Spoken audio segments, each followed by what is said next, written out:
ಬೈಲುಪೇಟೆ ಮಸೀದಿ ಮೂಲಕ ಫಲ್ಗುಣಿ ನದಿ ಸೇರುವ ಬೃಹತ್ ಪರಂಬೋಕು ತೋಡಿನಲ್ಲಿ ಈ ಬಾರಿ ಭಾರೀ ಪ್ರಮಾಣದಲ್ಲಿ ಹೂಳು ತುಂಬಿದ್ದು, ಏತಮಗರು ದೊಡ್ಡಮನೆ ಹರೀಶ್ ಶೆಟ್ಟಿ ಎಂಬುವರು ಸ್ವಯಂ ಪ್ರೇರಿತರಾಗಿ ಸ್ವಂತ ಖರ್ಚಿನಿಂದ ಜೆಸಿಬಿ ಮೂಲಕ ಹೂಳೆತ್ತುವ ಕಾರ್ಯ ನಡೆಸಿದ್ದಾರೆ. ಈ ವೇಳೆ ತೋಡಿನೊಳಗೆ ಅತಿ ಮೇಲ್ಮಟ್ಟದಲ್ಲಿ ಹಾದು ಹೋಗಿರುವ ಪೈಪ್ಲೈನ್ಗೆ ಹಾನಿಯುಂಟಾಗಿದೆ. ಆಗಲೇ ಎಚ್ಪಿಸಿಎಲ್ ಪೈಪ್ಲೈನ್ ಭೂಮಿಯ ಮೇಲ್ಭಾಗದಲ್ಲಿ ಹಾದು ಹೋಗಿರುವುದು ಬೆಳಕಿಗೆ ಬಂದಿದೆ.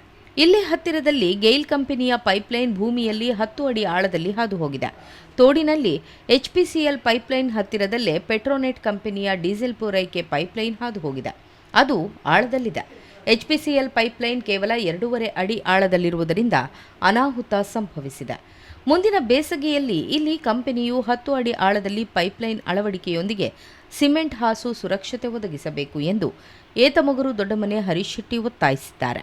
ಇಲ್ಲಿ ಬಾರ್ಡ್ರಲ್ಲಿ ನಮ್ಮೊಂದು ರಾಜಕಾಲುವೆ ಉಂಟು.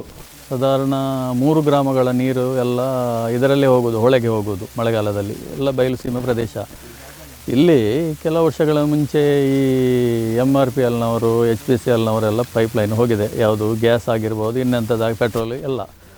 ಆದರೆ ಅವರು ಇಲ್ಲಿ ಭೂಮಿಯ ಕೆಳಗೆ ಹಾಕಬೇಕಾದ್ರೆ ಮಿನಿಮಮ್ ಒಂದು 10 ಫೀಟ್ ಆದರೂ ಡೆಪ್ತಲ್ಲಿ ಹಾಕಿರಬೇಕು ಅವರ ರೂಲ್ಸ್ ಪ್ರಕಾರ.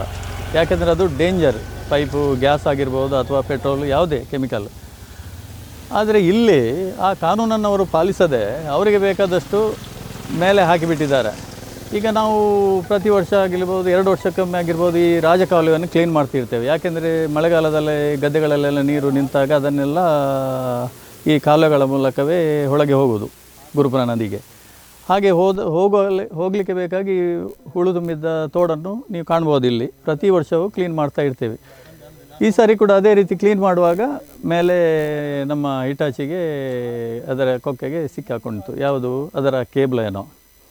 ಮತ್ತು ಇಲ್ಲಿ ಅವರು ಇಮಿಡಿಯೇಟ್ ಗೊತ್ತಾಗಿ ಏನಂತ ನೋಡುವಾಗ ಅದು ಇವರ ಕಂಪನಿಯವರ ಪೈಪ್ಲೈನದ್ದು, HPCLನವ್ರದ್ದು. ಹಾಗೆ ಮತ್ತೇನಾಯಿತು, ಅಲ್ಲಿ ಜನ ಎಲ್ಲ ನೋಡಿದ್ರು ಇದು ಸೀರಿಯಸ್ ಮ್ಯಾಟ್ರ್ ಅಲ್ಲ. ಹಾಗೆ ಮತ್ತು ಅವರ ಜನ ಕೂಡ ಇರ್ತಾರೆ ಇಲ್ಲೆಲ್ಲ ಸೈಟ್ ನೋಡೋರು. ಅವರು ಕೂಡ ಬಂದರು.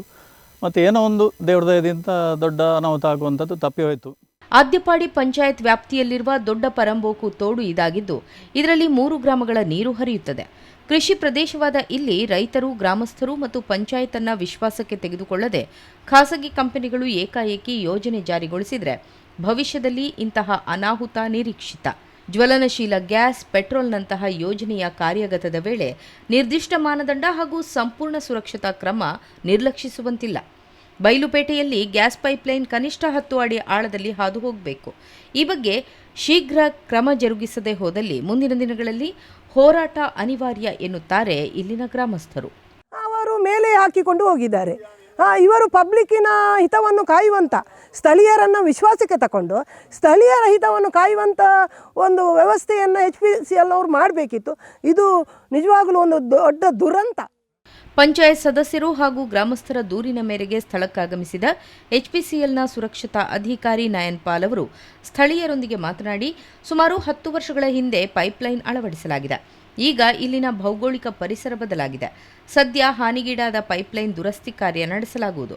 ಇಲ್ಲಿ ಇನ್ನೂ ಆಳದಲ್ಲಿ ಪೈಪ್ಲೈನ್ ಅಳವಡಿಕೆ ಮತ್ತು ಪೈಪ್ಲೈನ್ನ ಮೇಲ್ಗಡೆ ಸುರಕ್ಷತೆಗಾಗಿ ಕಾಂಕ್ರೀಟ್ ಹಾಸು ಅಳವಡಿಕೆ ಬಗ್ಗೆ ಕಂಪನಿಯ ಮೇಲಧಿಕಾರಿಗಳಿಗೆ ವರದಿ ಮಾಡುವೆ ಎಂದು ಭರವಸೆಯನ್ನ ನೀಡಿದರು. हमारा पाइपलाइन इन ऑपरेशन है 10 साल हो गया, तो उसका मे बी 12 साल के 11-12 साल हो गया जब ले किया है. तो आई कैन नॉट कमेंट के उस टाइम क्या पोजीशन था, because I wasn't here. But as per जो अप्रूव ड्राइंग है, गवर्नमेंट अप्रूव ड्राइंग, जो भी अथॉरिटी है वो अप्रूव ड्राइंग के हिसाब से ही ले किया गया था. उस टाइम का टेरेन का सिचुएशन क्या था, सो आज मैं एसेस नहीं कर सकता. क्योंकि देखिए, ये अगर एक नाला है तो इसमें एवरी ईयर थोड़ा एक्सकवेट कर रहा होगा, तो 10 साल में एक्सकवेट कर करके डेप्थ कम हो गया होगा. उस टाइम शायद 7-8 फीट था, वो कम होकर अभी 2-3 फीट हो गया होगा. तो अभी जो क्लीन करने गया तो एक्सपोज हो गया पाइप. तो अभी नहीं बोल सकते कि 10 साल पहले कैसा था.